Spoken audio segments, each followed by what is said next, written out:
जय भीम नवबुद्धाय घेऊया आढावा आजच्या बातमीपत्राचा।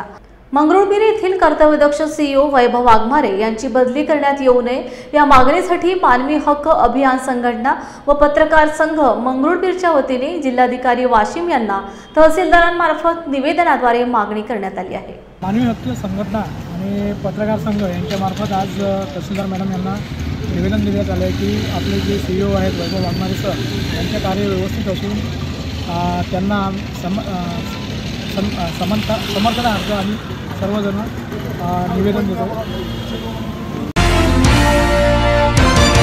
भद्रावती शहरात मालमत्ता कर, पाणीपट्टी कर सध्या वसूल केल्या जात असून त्या अनुषंगाने मागणी पत्रानुसार दिनांक 30 सप्टेंबर 2024 पर्यंत मालमत्ता कर भरल्यास करावर कोणतेही व्याज लागणार नाही असे नगर परिषदेकडून सांगितले जात असताना सुद्धा मालमत्ता कर वेळेत भरूनही नागरिकांना अतिरिक्त व्याज द्यावा लागत असल्याने वेळेत कराचा भरणा करणाऱ्या नागरिकांवर हा अन्याय असून जोपर्यंत कर आकारणी करणाऱ्या प्रणालीतील तांत्रिक अडचणी दूर होत नाही तोपर्यंत नगर परिषदेने ऑफलाईन पद्धतीने कर द्यावा अशी मागणी जिल्हा ग्राहक संरक्षण परिषद सदस्य प्रवीण चिमुरकर यांनी केली आहे।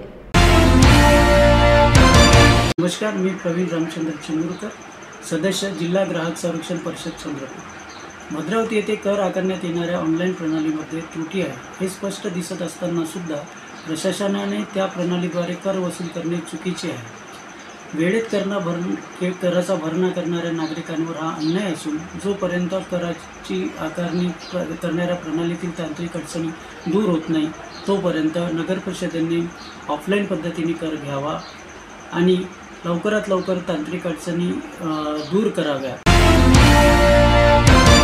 कोल्हापूर जिल्हा जनशक्ती महासंघ कार्यकर्त्यांची बैठक एका कार्यालयात संपन्न झाली आणि महासंघाचे संस्थापक दगडू भास्कर यांचे जिल्हाध्यक्ष म्हणून तर उपाध्यक्ष म्हणून भगवान कांबळे, रमेश कांबळे, भास्कर मालेकर तसेच कार्याध्यक्षपदी विलास भास्कर, सचिवपदी सुरेश राजशील तर खजानीसपदी दिगंबर कांबळे यांची निवड करण्यात आली।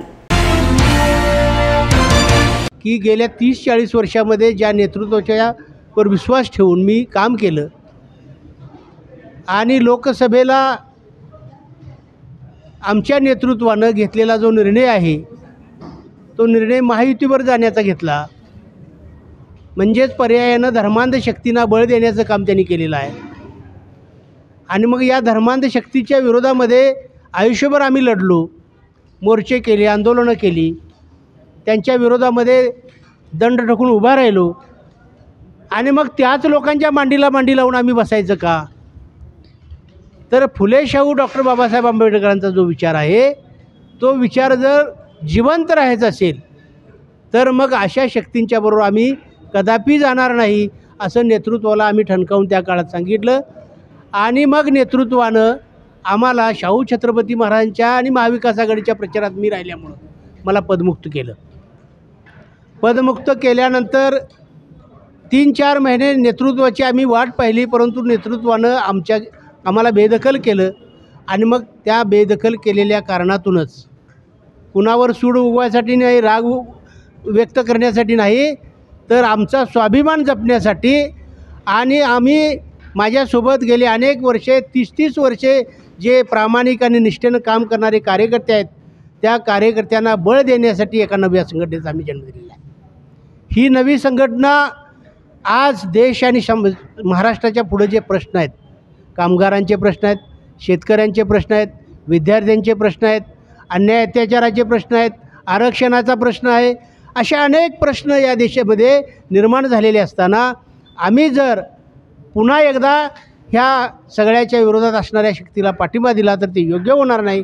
आणि म्हणून जनशक्तीच्या माध्यमातून आम्ही संपूर्ण समाजामध्ये कोल्हापूर जिल्ह्यातील गावात, खेड्यापाड्यात, वाड्या वस्त्यावर जाऊन लोकांच्यामध्ये परिवर्तनाची एक लाट निर्माण करणार आहोत। संस्थापक अध्यक्ष म्हणून पुढील काळामध्ये डी.जी. भास्कर साहेब हे जिल्हाध्यक्ष म्हणून काम करतील, त्याचप्रमाणे कार्याध्यक्ष म्हणून विलास भास्कर हे काम करतील, त्याचप्रमाणे उपाध्यक्ष म्हणून भास्कर मालेकर आणि रमेश कांबळे सर या ठिकाणी त्यांचे नेमणूक झालेले आहे उपाध्यक्ष म्हणून। त्याचप्रमाणे अनेक सुरेश यांची ते उपाध्यक्ष म्हणून नेमणूक झालेली आहे।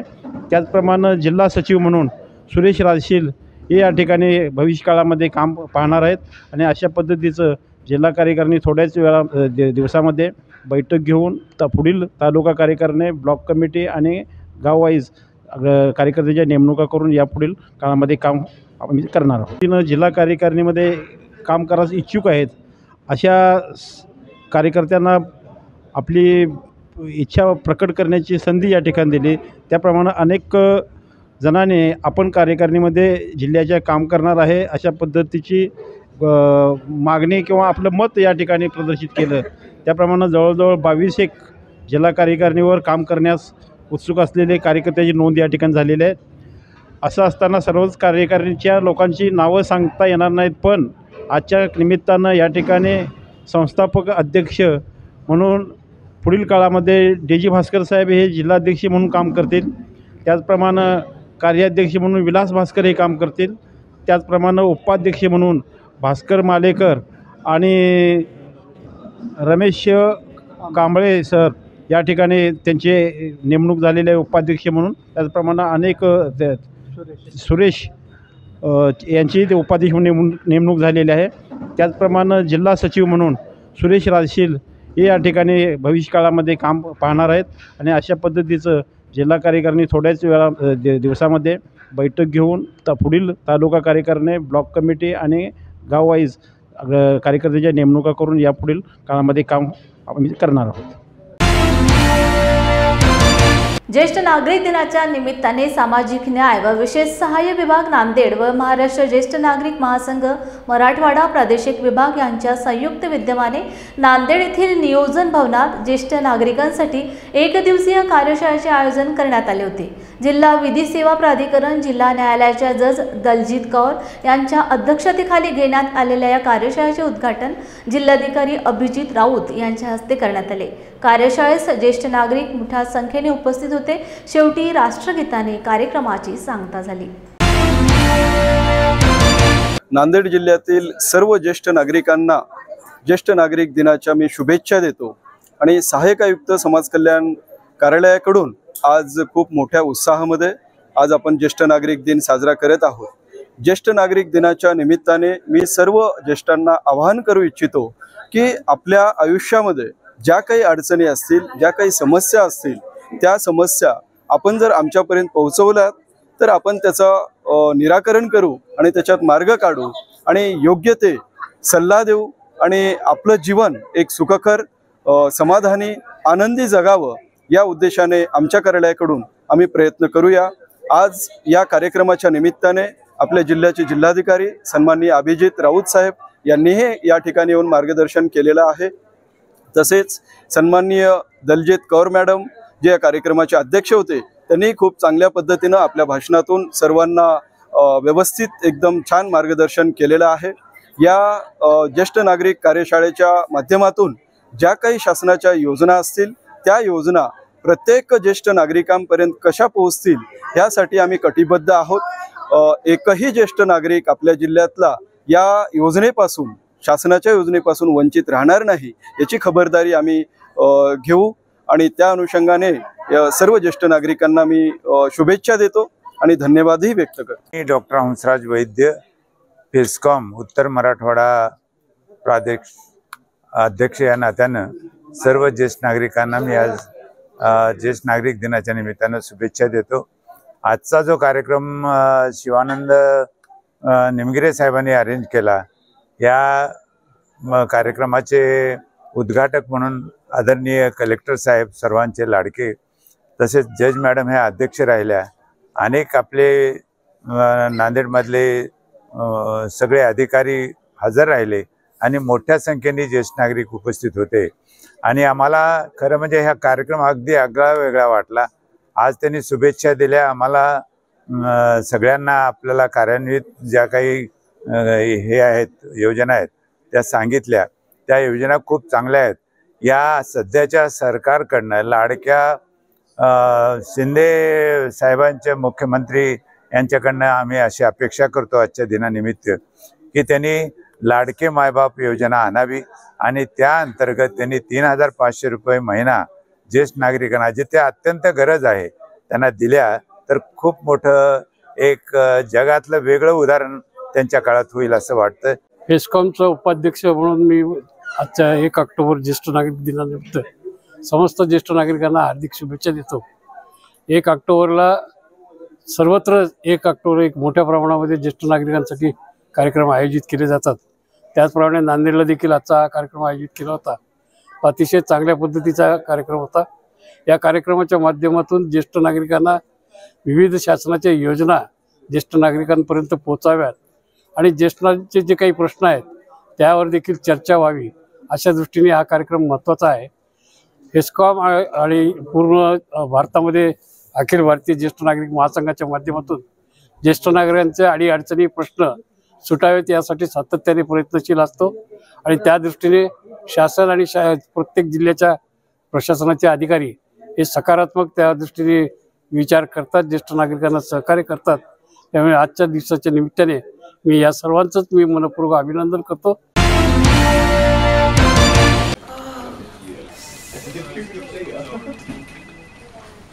बॉस ने मीटिंग बुलाई. क्या यार, आदमी की तकलीफ को तो समझो. बाहर बाहर उठो बैठो.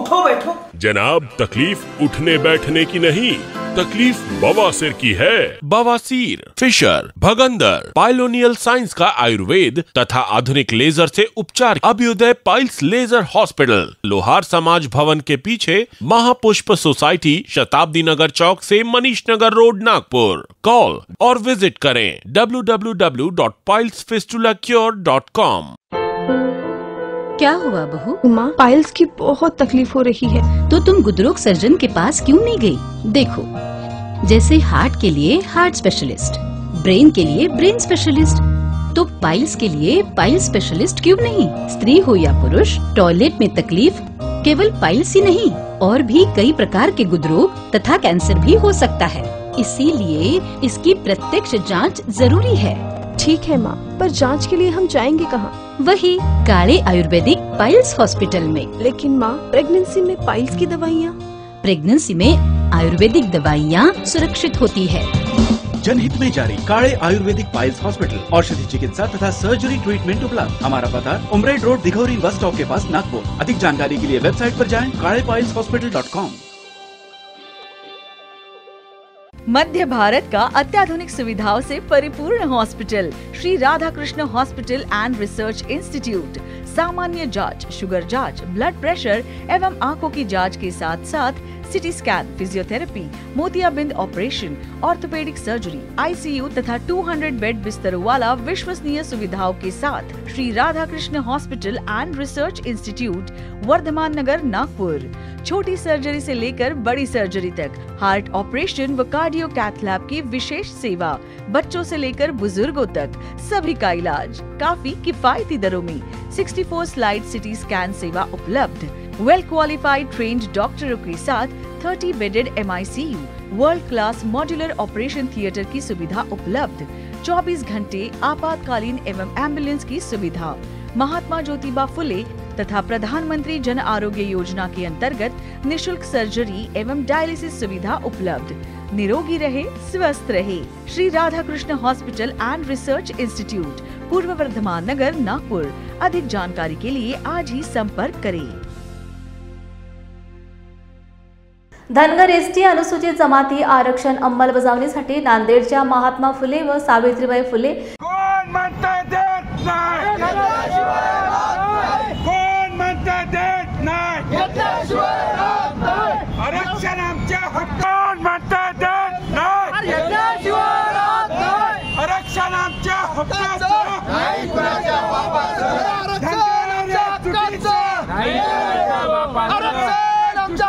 यांच्या पुतळ्याजवळ राज्य सरकारच्या आरक्षण विषयक धोरणाविरुद्ध प्रचंड घोषणाबाजी देत सकल धनगर समाजाच्या वतीने एक दिवसीय तीव्र सत्याग्रह आंदोलन करण्यात आले. या प्रसंगी सकल धनगर समाजातील महिला पुरुष मोठ्या संख्येने उपस्थित होते. कोकडे प्रशांत प्रभू, धनगर एसटी आरक्षणामध्ये एक कार्यकर्ता म्हणून काम करतो. धनगरांसाठी अनुसूचित जमाती एसटी आरक्षणाची 1950 पासूनची अंमलबजावणीची मागणी प्रलंबित आहे. महाराष्ट्रभर विविध आंदोलने झालेत. त्याच्या परिणामस्वरूप 15 तारखेला माननीय मुख्यमंत्र्यांनी एक समिती गठीत केली.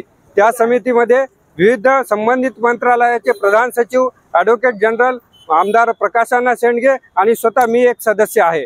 आम्ही वेळ मर्यादेच्या आत 30 तारखेच्या आत धनगर 1 आहे आणि अनुसूचित जमाती एसटीच्या आरक्षणाची अंमलबजावणीचा GRचा ड्राफ्ट आम्ही सोपवलेला आहे.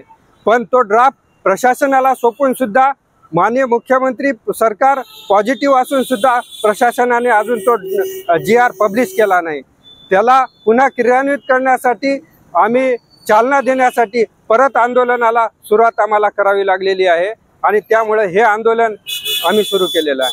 हा सत्याग्रह 2 ऑक्टोबर रोजी धनगर जमात या सकल धनगर जमातीच्या वतीनं या ठिकाणी नांदेड या ठिकाणी आयोजित केलेला आहे आणि आमची एकच मागणी आहे की आमच्या आरक्षणाची अनुसूचित जमातीच्या आमच्या आरक्षणाची अंमलबजावणी व्हावी. अंमलबजावणी आम्ही नवीन मागत नाहीत. घटनेचे शिल्पकार परमपूज्य बोधिसत्व डॉक्टर बाबासाहेब आंबेडकरांनी आम्हाला जे घटनाधिकार दिलेला आहे, घटनेनं दिलेला आहे. अनुसूचित जमाती महाराष्ट्राच्या 36 क्रमांकावर आणि परिशिष्ट 9 वर धनगर आणि ओरान आहे. धनगर ड नाही, RH डच उच्चार होतो. बलराम जाखळ ड म्हणतो आणि RH लिहितो आम्ही. ते ढ आणि रचा खेळ काय तोही संपलाय. धनगर जमातीचं खिल्लारे कुटुंब आहे आणि अशा अनेक कुटुंब काही होते त्यांनी खाडाखोड करून डचं रचं ड केलं होतं. परंतु धनगर जमात, धनगर ड जात एकही महाराष्ट्रात नाही. जी आहे ती जात धनगर आहे. हे केवळ राजकीय इच्छाशक्ती नसल्यामुळे हे घडत आहे. धनगर जमात जर ST मध्ये आली तर अनेक मतदारसंघ राखीव होतील आणि यांची पोळी भाजणार. हेच केवळ धनगर समाजाच्या पापाचं कारण आहे, लक्षात घ्या. आणि त्याच्यामुळं आम्ही आज नांदेड जिल्ह्याच्या वतीनं महाराष्ट्र राज्य लेवलचं आमचं हे आंदोलन आहे आणि आंदोलन चिघळलं तर कायदा आणि सुव्यवस्थेची जे जबाबदारी आहे ते सरकारवर राहणार नाही. आम्ही शांत आहे तोपर्यंत शांत आहे. जेव्हा आम्ही काठी आणि घोंगडे घेतो तेव्हा सरकारला पळता भुई थोडं केल्याशिवाय राहणार नाही. भद्रावती वरोरा मतदारसंघात आगामी विधानसभा निवडणुकीकरिता उमेदवारीबाबत महाविकास आघाडी व महायुतीत चांगलीच रस्सीखेच असून भावी आमदार म्हणून अनेकांनी कंबर कसलेली दिसत असून वरोरा भद्रावती विधानसभा क्षेत्रात फार मोठ्या बिकट समस्या लक्षात घेऊन माजी नगराध्यक्ष अहेतेशाम अली यांनी सुद्धा निवडणूक रिंगणात भाग घेऊन गावोगाव भेट देऊन सुशिक्षित बेरोजगार युवकांच्या नोकरीची समस्या, निप्पॉन प्रकल्प, ग्रामीण व शहरी भागातील पाणी प्रश्न व परिसरातील ग्रामीण रुग्णालयातील वैद्यकीय समस्येवर तोडगा तळमळीने सोडविण्यात येईल असे आश्वासन दिले आहे. नमस्कार. अहेतेशाम भाऊ जर उमेदवार राहून जर आमदार झाले तर भद्रावती शहराचं कायापालट झाल्याशिवाय राहणार नाही. त्यांचा खूप राजकीय क्षेत्रात, सामाजिक क्षेत्रात, दुर्दैव सेवा मंडळात त्यांचे 25 वर्ष गेले आहे आणि ते सतत सामाजिक कार्यात आहे. त्यामुळे ते निवडून जर आले तर भद्रावती शहराचा विकास आणि प्रगतीपथावर नेण्यात त्यांना यश येईल आणि जनता त्यांच्या पाठीशी राहील. आणि भाऊनी निवडून यावं अशीच आमची इच्छा आहे आणि आम्ही सर्व कार्यकर्ते त्यांच्या पाठीशी उभे आहोत आणि आमचं सतत त्यांच्यासाठी कार्य सुरू आहे. मी अहेतेशाम अली, माजी नगराध्यक्ष वरोरा, येणाऱ्या विधानसभा निवडणूकमध्ये आपल्यासमोर आपले विचार, आपले कार्य, आपले उद्देश घेऊन येत आहोत. वरोरा भद्रावती मतदारसंघामध्ये 274 गाव आणि या गावामध्ये प्रत्येक गावामध्ये पोचणारा मुख्य मार्ग, गावातून शेतीकडे जाणारी मुख्य पांधन, विद्यार्थ्यांना चांगला व्यायाम करता यावं याकरता जिम, प्रत्येक गावात वॉटर ATM आणि एक छोटंसं समाजभवन, कास्तकारांच्या शेतीच्या मालाला भाव आणि आम ते आम जनसामान्य व्यक्तीच्या समस्या आहे ते सोडवण्याचा उद्देश घेऊन मी वरोरा भद्रावती मतदारसंघामध्ये फिरत आहोत. पक्षाची तिकीट मागत आहोत. येणाऱ्या दिवसामध्ये माझं एक असं कार्य आहे की आम सामान्य व्यक्तीचं जे काही समस्या असेल सुटली पाहिजे. बेरोजगार युवक फार मोठ्या प्रमाणात वरोरा भद्रावती मतदारसंघामध्ये आहे. त्यांच्या हाताला काम भेटलं पाहिजे. शेतकरी बांधवांना पीक चांगलं झालं पाहिजे आणि या क्षेत्रामध्ये राहणारा प्रत्येक व्यक्ती आनंदमय, सुखमय जीवन जगलं पाहिजे, निरोगीमय जीवन जगलं पाहिजे, आरोग्यमय जीवन जगलं पाहिजे. हे स्वप्न पूर्ण करण्याकरता उद्दिष्ट घेऊन मी समोर आलेला आहो आणि नक्कीच मला आशा आहे की माझ्या या सत्कार्याला, राष्ट्रसंताच्या या सेवकाला जनता नक्कीच समर्थन देईल आणि येणाऱ्या दिवसामध्ये जनतेच्या आशीर्वादाने, जनतेच्या मतारूपी आशीर्वाद जर मला भेटला, जर संधी भेटली, नक्कीच मी या वरोरा भद्रावती मतदारसंघाचा विकास करेल, बेरोजगारांच्या हाताला काम देईल आणि नक्कीच या क्षेत्राचा कायापालट होईल अशी आशा बाळगतो. जय हिंद, जय गुरुदेव, जय भीम, जय गुरुदेव. मलकापूर जिल्हा बुलढाण्यात पुढील 2 महिन्यात होऊ घातलेल्या विधानसभेच्या निवडणुकीचा धुराळा उडण्याची तारीख अजून जाहीर व्हायची आहे. त्याआधी इच्छुक उमेदवार आपल्या आवडीच्या राजकीय पक्षांकडे उमेदवारीसाठी प्रयत्नरत आहेत. त्यापैकी मलकापूर विधानसभेसाठी व वंचित बहुजन आघाडी पक्षाकरिता इच्छुक उमेदवार प्राध्यापक विवेक देवडेसर यांनी श्रद्धेय बाळासाहेब आंबेडकर यांची अकोला येथे भेट घेतली असून इतर इच्छुक उमेदवारांच्या यादीत त्यांचे नाव वरच्या स्थानावर आहे. करता त्यांनी लॉर्ड बुद्धा टीव्हीला आपले मनोगत नुकतेच व्यक्त केले आहे. मी प्राध्यापक विवेक शरदचंद्र देवळे. येणाऱ्या महाराष्ट्रामध्ये विधानसभेच्या निवडणुका लागलेल्या आहेत आणि त्या दृष्टीने मी मलकापूर विधानसभा मतदारसंघातून वंचित बहुजन आघाडीकडे माझी उमेदवारी ही मागितलेली आहे. या दृष्टीने वंचित बहुजन आघाडीमध्ये मी रीतसर अर्ज देखील केलेला आहे. मी वंचित बहुजन आघाडीकडे का उमेदवारी मागितली याचं कारण असं आहे की मला प्रकाशराव आंबेडकर जे आपले साहेब आहेत त्या साहेबांचे मला विचार हे पटलेले आहेत आणि मला मलकापूर विधानसभेच्या मतदारसंघामध्ये काम करण्याची इच्छा आहे. आतापर्यंत मलकापूर विधानसभेचा विकास जो आहे हा विकास झालेला नाहीत आणि तो विकास करण्याकरता साधारण सामान्य जनांपर्यंत, सामान्य मतदारांपर्यंत पोहोचण्याकरता मी धडाडीने कार्य करण्याकरता वंचित बहुजन आघाडीकडे मी उमेदवारी ही मागितलेली आहे. या ठिकाणी साधारणपणे मी स्वतः आमचे नेतृत्व जे आहे, आमचे बुलढाणा जिल्हा जी कार्यकारिणी आहे त्या कार्यकारिणीमध्ये हे दामोदर बाळासाहेब दामोदर ह्यांच्याकडे जाऊन त्यांनी सांगितलं की आपण या ठिकाणी त्यांच्या नेतृत्वामध्ये, बाळासाहेब दामोदर यांच्या नेतृत्वामध्ये मी वंचित बहुजन आघाडीचं नेतृत्व तिकीट हे मागितलेलं आहे आणि त्या दृष्टीने मी प्रयत्नरत आहे. गेल्या अनेक दिवसापासून मलकापूर विधानसभेमध्ये ज्या काही समस्या निर्माण झालेल्या आहेत त्या समस्या मी सोडवण्याचा प्रयत्न करेल. त्याच्या बेकारीची समस्या असेल, शेतकऱ्यांचे प्रश्न असतील किंवा अन्य काही जे प्रश्न असतील ते प्रश्न देखील मी योग्य पद्धतीने हाताळून एक नवीन संधी जर मला दिली तर मी त्याचा निश्चितचपणे या माझ्या मलकापूर विधानसभा मतदारसंघासाठी योग्य ते उपयोग करेल. आरक्षण धोरणाबाबत काँग्रेस पक्षाने आपली भूमिका स्पष्ट मांडावी असे वंचित बहुजन आघाडीचे राज्य उपाध्यक्ष सोमनाथ साळुंखे यांनी पत्रकार परिषदेत ही माहिती दिली. तसेच SC/ST उपवर्गीकरण करावे आणि प्रीमियर लावण्याबाबत काँग्रेस पक्षाने केवळ स्वागतच केलं आहे. त्यामुळे काँग्रेस पक्षाची भूमिका संशयास्पद आहे. राहुल गांधी यांनी आपली भूमिका स्पष्ट करावी. दिनांक 4 आणि 5 ऑक्टोबर रोजी काँग्रेसचे नेते राहुल गांधी कोल्हापूर येथे येणार आहेत. या पार्श्वभूमीवर वंचित बहुजन आघाडीच्या वतीने आजची पत्रकार परिषद आयोजित केली आहे. या पत्रकार परिषदेमध्ये दोन्ही जिल्हाध्यक्ष प्रमोद कदम, दयानंद कांबळे उपस्थित आहेत. मी प्राध्यापक सोमनाथ साळुंखे, राज्य प्रवक्ता या ठिकाणी विशेष करून आम्ही उपस्थित आहे. काही दिवसापूर्वी अमेरिकेमध्ये राहुल गांधींनी वक्तव्य केलं की योग्य वेळ आल्यानंतर आम्ही आरक्षण रद्द करू, आरक्षण संपवू. याच्यावरून राहुल गांधींचा आरक्षणासंदर्भामध्ये जी भूमिका आहे ती स्पष्ट होते. काँग्रेस बरोबर जरी आरक्षणाच्या समर्थक असल्याचं भासवत असलं तरी खऱ्या अर्थानं ते आरक्षणाचे विरोधक आहे हे पुन्हा एकदा सिद्ध झाले. ओबीसी आरक्षणाच्या बाबतीमध्ये महत्त्वाचे असणारे जातनिहाय जनगणना की जी लागू करण्यासाठी 1950 पासून काँग्रेसच्या पंतप्रधानांनी टाळाटाळ केलेली आहे. पंडित नेहरूंनी टाळाटाळ केली. इंदिरा गांधींनी मंडल आयोगाच्या शिफारसी स्वीकारल्या नाहीत. अगदी 2011 पर्यंत 2014 पर्यंत जे काँग्रेस शासित पंतप्रधान होते त्या कुठल्याही पंतप्रधानानं जातनिहाय जनगणनेचा स्वीकार केलेला नाही. नुकताच सुप्रीम कोर्टाने एक निकाल दिला की त्या निकालामध्ये SC/ST मध्ये उपवर्गीकरण आणि क्रिमिनलचे तत्व लागू होणार आहे अशा पद्धतीचा निकाल आला. हा निकाल आल्यानंतर लगेचच काँग्रेस शासित राज्य जे आहेत त्याच्यामध्ये तेलंगणा आहे, कर्नाटक आहे, त्याच्या मुख्यमंत्र्यांनी या निकालाचं स्वागत केलं आणि या निर्णयाची अंमलबजावणी करू अशी घोषणा केली। एकूण या सर्वच गोष्टीवरून असं लक्षात येतं की भारतीय जनता पार्टी हे आरक्षणाचे विरोधक कायमच राहिलेले आहे, पण काँग्रेस सुद्धा त्याचा एक छुपा अजेंडा हा आरक्षणवाद्यांच्या विरोधामध्ये आहे, आरक्षणाच्या विरोधामध्ये आहे, पुन्हा पुन्हा सिद्ध झालेला आहे।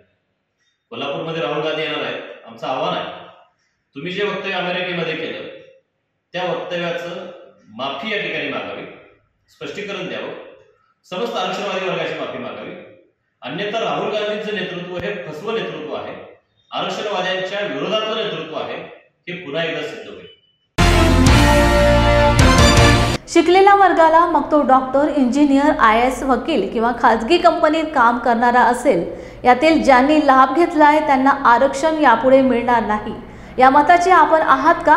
नसाल तर या निवडणुकीत जोरदारपणे मत मांडण्यासाठी वंचित बहुजन आघाडीच्याच उमेदवाराला मत द्या, असे आवाहन वंचित बहुजन आघाडीचे राष्ट्रीय अध्यक्ष ॲडव्होकेट प्रकाश आंबेडकर यांनी केले आहे। जय भीम, नमस्कार। सुप्रीम कोर्टाने SC/STच्या संदर्भात एक महत्त्वपूर्ण निर्णय दिलेला आहे। हा महत्त्वपूर्ण निर्णय देताना SC आणि ST मध्ये वर्गीकरण झालं पाहिजे आणि त्याच्याच बरोबर क्रीमी लेअर हे तत्व सुद्धा लागू झालं पाहिजे। या निर्णयाच्या संदर्भात मी IAS अधिकाऱ्यांशी बोललो आणि खाजगी कंपन्यांमध्ये जे उच्च पदावरती आहेत त्यांच्याशी सुद्धा बोललो। माझ्या लक्षात आलं की या दोन्ही वर्गांना क्रीमी लेअर हा कळलेला नाही, समजलेला नाही आणि म्हणून या जजमेंटला ते महत्त्व देत नाहीत अशी असणारी परिस्थिती आहे। सुप्रीम कोर्टाने क्रीमी लेअर ठरवताना त्यांनी क्रीमी लेअरची व्याख्या केली आणि क्रीमी लेअरची व्याख्या करताना त्यांनी असं म्हटलंय की एखादं SC मधलं कुटुंब किंवा ट्रायबल मधलं कुटुंब यांनी आरक्षणाचा फायदा घेतला असेल, आरक्षणाचा लाभ घेतला असेल तर यापुढे त्या कुटुंबाला आरक्षण लागू होणार नाही, मिळणार नाही अशी असणारी परिस्थिती आहे। याचाच अर्थ आपण आरक्षणाचे लाभार्थी असाल तर आपलं कुटुंब यापुढे आरक्षणाचा लाभ घेऊ शकणार नाही। हा निर्णय देण्यात आलेला आहे। या निर्णयाचं स्वागत भारतीय जनता पक्षाने केलं आणि काँग्रेस पक्षाने सुद्धा त्या ठिकाणी केलेलं आहे। या दोन्ही पक्षांचे राज्याचे जे सरकार आहेत ते अंमलबजावणी करण्याची घोषणा त्यांनी केली आहे। ज्या अधिकाऱ्यांशी बोललो ते IAS असतील किंवा खाजगी क्षेत्रामध्ये असेल, हा निर्णय लागू होणार नाहीत असं ते म्हणतात आहेत। त्यांचं म्हणणं हे पूर्णपणे चुकीचं आहे। सुप्रीम कोर्टाने एकदा निर्णय दिला की लागू होतो आणि जे राज्य हा निर्णय लागू करायला निघालेले आहेत त्यांच्यावरती क्रीमी लेअरच्या संदर्भात दिलेली व्याख्या ही बंधनकारक आहे।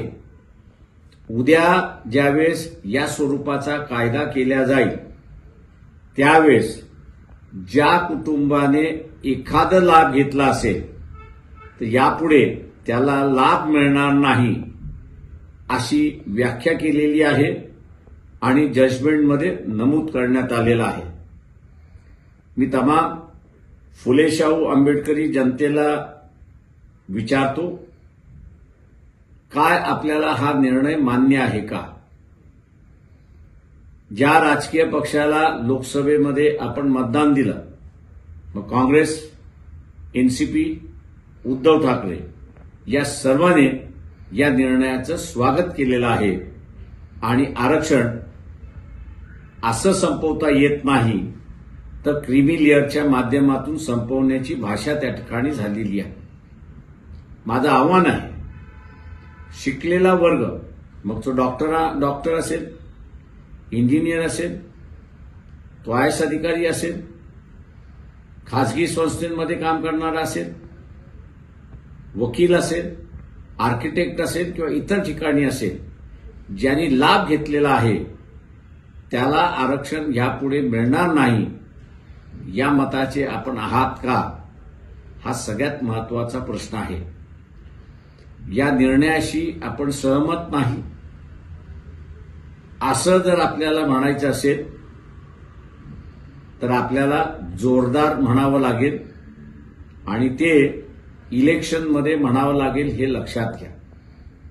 वंचित बहुजन आघाडीने अगोदरच या निर्णयाला विरोध केलेला आहे आणि आपणही विरोध करणार असाल तर येणाऱ्या विधानसभेमध्ये आपण वंचित बहुजन आघाडीच्याच उमेदवाराला मतदान द्या, हे आवाहन मी आपल्या सगळ्यांना या ठिकाणी करतोय. जय भीम, नमस्कार. भुसावळ येथे राष्ट्रपिता महात्मा गांधी व लाल बहादूर शास्त्री यांची जयंती साजरी करण्यात आली.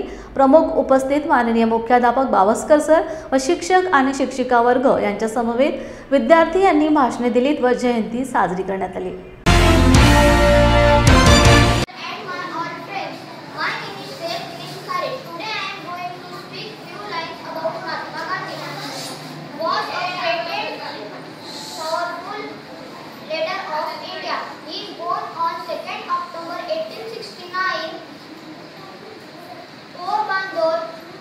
His full name was Mahatma Karamchand Gandhi. Is also now a Bapu and father of the nation. Gandhiji studied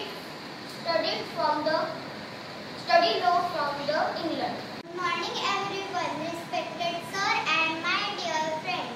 I am Bhumika Pavan Patil. I am